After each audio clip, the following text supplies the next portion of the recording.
You could say I'm a fan.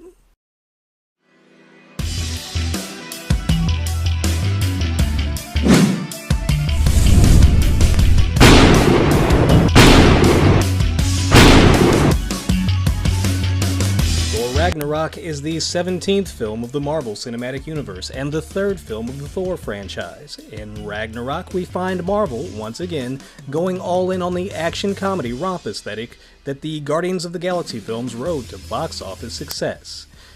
This isn't my favorite way to interpret the source material, but I do understand its broader appeal. The film is an amalgamation of two pre-existing stories. Ragnarok is the Norse Twilight of the Gods and has been presented in the Thor comic on many occasions. Planet Hulk is a direct homage to John Carter of Mars, in which an exiled Hulk becomes a gladiator on an alien world and is the B story of this film, but is also somehow most of this film. Fortunately for Thor Ragnarok, and likely for most audiences, none of this matters. Everything in this movie seems to exist in service of its comedy. The story, the character arcs, big set pieces, everything comes off as another surface onto which to pour copious amounts of humor. I'm not really complaining, this movie is very funny, with genuinely hilarious performances, deft writing, and tack-sharp comedic writing.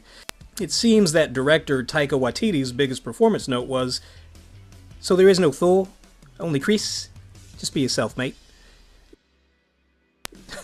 I too am charmed by the overall tone of this movie, and the MCU Thor has never been the dour, self-serious warrior prince of the comics, but it wouldn't have hurt the overall feel of the movie to rein in Thor just a bit.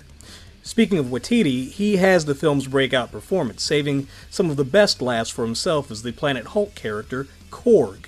But everyone gets to play, in varying rotations of two-man comedy teams except for Idris Elba's Heimdall, who might as well be acting in a different movie. So while Ragnarok is a rip-roaring good time, nothing that isn't comedy gets a chance to breathe.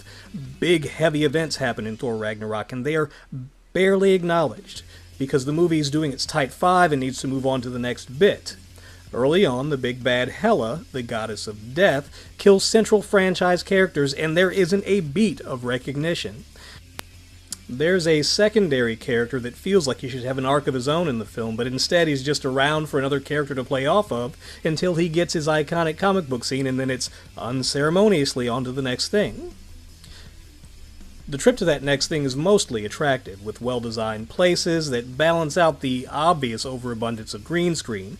The homage to the late 70s, early 80s feel of the De Laurentiis Flash Gordon in films like Heavy Metal is palpable. One thing that I noticed here, and in some other Marvel films, is a lack of sense of scale.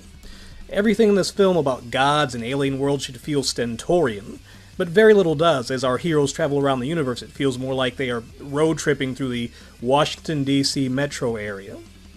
So you might not be able to tell if I like this movie or not. Well, while I was watching, I turned to my buddy and I said, "I love this." And I also hate it. Thor Ragnarok is a really good time, but with an irreverence to the source material that would have been off-putting to a much younger me. Pull me off the... Oh my god, Emma pulled you off. My handle is Johnathanblade.